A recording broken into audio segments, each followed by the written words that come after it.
Relative molecular mass के बारे में बात करते हैं जी। हमारे पास जो रिलेटिव मॉलिक्यूलर मास होता है उसको हम किस तरह से डिनोट कर सकते हैं। हमारे पास हमने यहाँ पर एम आर लिखा हुआ है, यानी कि कैपिटल एम लिखा हुआ, और उसके यहाँ पर हमने सबस्क्रिप्ट में आर लिखा हुआ है। इसका मतलब है रिलेटिव मॉलिक्यूलर मास। अब ये हम किस तरह से डिटर्मिन करते हैं। रिलेटिव, जैसे नाम से ही हमें पता चल रहा है, किसी चीज़ के साथ हमने रिलेट करना है, ठीक है। और दूसरी बात हम यहाँ पर ये कर लेते हैं कि हमारे पास बहुत सारी ना जो एलिमेंट्स होते हैं या कंपाउंड्स होते हैं वो मॉलिक्यूल्स की फॉर्म में एग्जिस्ट कर रहे होते हैं। जैसे हम चलें अगर हाइड्रोजन की ही एग्जांपल ले लें, ठीक है, तो हम कहते हैं कि हाइड्रोजन के जो दो एटम होते हैं, ये लेट्स कंसिडर, हम यहाँ पर कंसिडर कर रहे हैं कि हमारे पास ये दो हाइड्रोजन के एटम हैं, ठीक है, और ये हमेशा आपस में ना कोवलेंट बॉन्ड बना के इस तरह से एग्जिस्ट कर रहे होते हैं। ये इलेक्ट्रॉन मैंने एक हाइड्रोजन का बनाया, ये दूसरा हाइड्रोजन का बनाया, ये इधर मूव करता रहता है और इसके ऑर्बिट में भी चला जाता है, और इस तरह से इसका जो है वो अपने ऑर्बिट में भी मूव करता है और इसमें भी चला जाता है। तो ये क्या है जी, हमारे पास मॉलिक्यूल है हाइड्रोजन का, H2 से मैं इसको रिप्रेजेंट करती हूँ, ठीक है। इसी तरह से हमारे पास और बहुत सारे मॉलिक्यूल्स होते हैं, जैसे Cl2 मैं लिख सकती हूँ, क्लोरीन गैस का मॉलिक्यूल आ गया।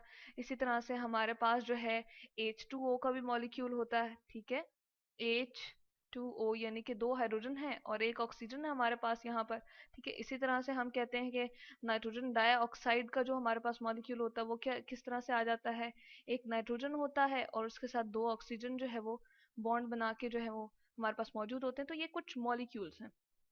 अब इनका जो रिलेटिव मॉलिक्यूलर मास निकालना होता है वो हम किस तरह से डिटरमिन कर सकते हैं। वो एक तो मैंने बता दिया कि हमने उसका सिंबल जो यूज किया वो किस तरह से हमने यहाँ पर दिखा दिया।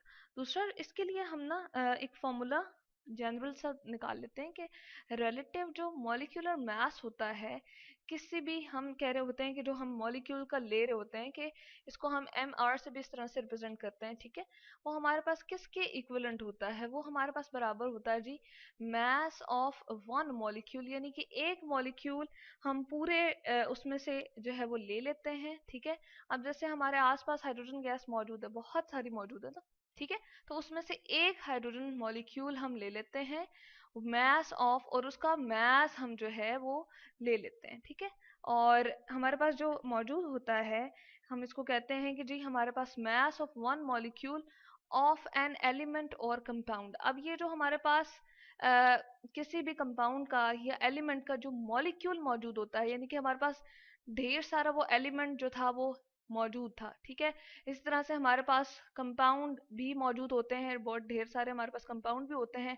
उनमें से हमने पता क्या करना है, एक मॉलिक्यूल उठा लेना है और उसके मास को हमने डिवाइड करना है mass of 1/12 of an atom of carbon 12, ठीक है।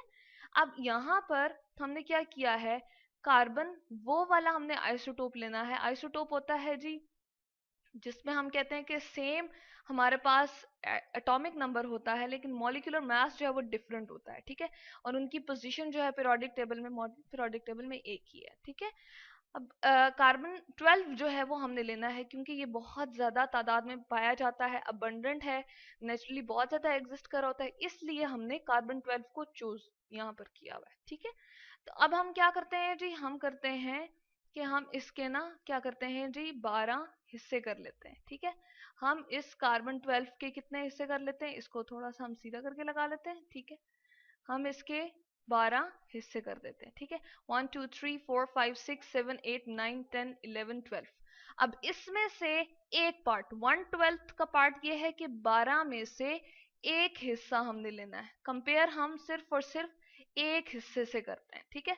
तो इसका मतलब है हमने यहाँ पर क्या लिया है, हमने यहाँ पर 1 कंसिडर किया हुआ है, यानी कि 1/12 पार्ट ऑफ कार्बन 12, ये कार्बन 12 हमने पूरा लिया और उसमें से एक पार्ट को हमने यहाँ पर ले लिया है, ठीक है।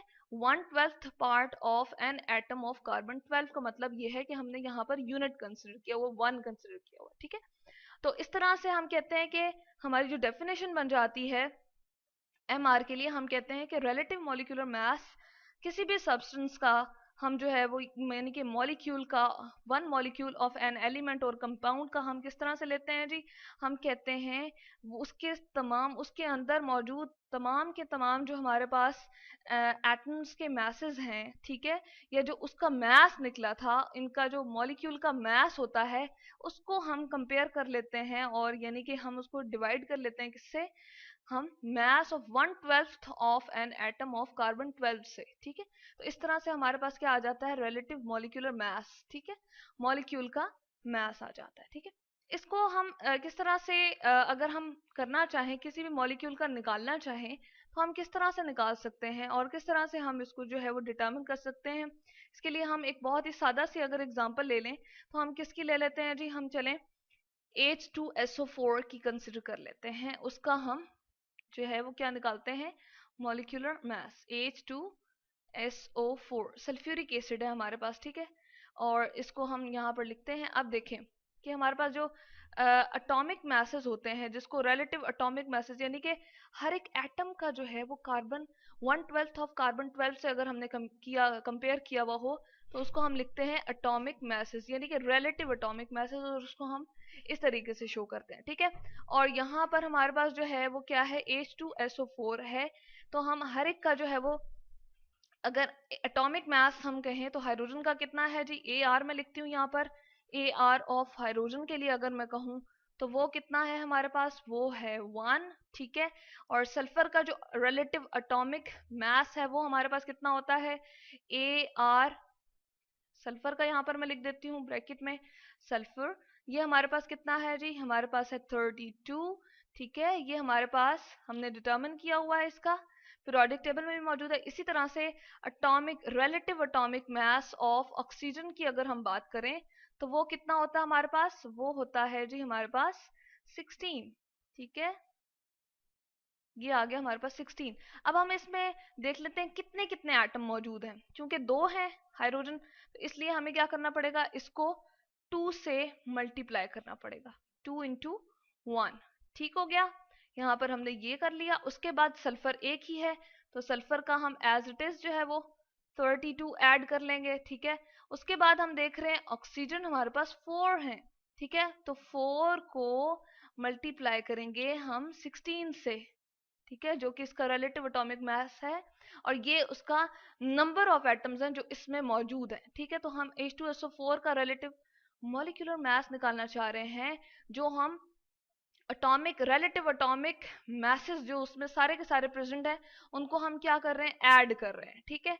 ऐड करने के बाद यानी कि उस मॉलिक्यूल में जितने भी प्रेजेंट थे हम उसको देखते हैं, तो ये क्या हो जाएगा, 2, 32 और 16 को 4 से करेंगे तो 64 आ जाएगा।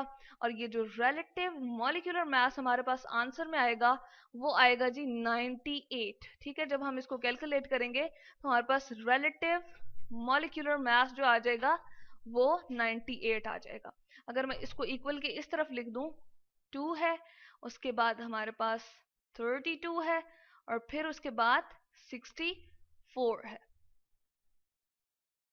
ठीक है। तो इस तरह से हम देखते हैं 98 आ गया। तो ये है जी हमारे पास रिलेटिव मॉलिक्यूलर मास। कुछ मॉलिक्यूल फॉर्म में हमारे पास जो है वो कंपाउंड्स इस तरह से एलिमेंट एग्जिस्ट कर रहे होते हैं, जैसे हाइड्रोजन गैस हमारे आसपास है, या क्लोरीन गैस हम कहते हैं कि हमारे आसपास अगर कहीं मौजूद है, या हमने कहीं उसका जो है एक बहुत बड़ी अमाउंट ले ली, तो उसमें से जस्ट हमने एक मॉलिक्यूल लेना है और उसको mass of 1/12 of an atom of carbon 12 पे हमने डिवाइड करना है, जिसका मतलब यह है कि हम यहाँ पर यूनिट, एक यूनिट ही कंसिडर कर रहे हैं, ठीक है।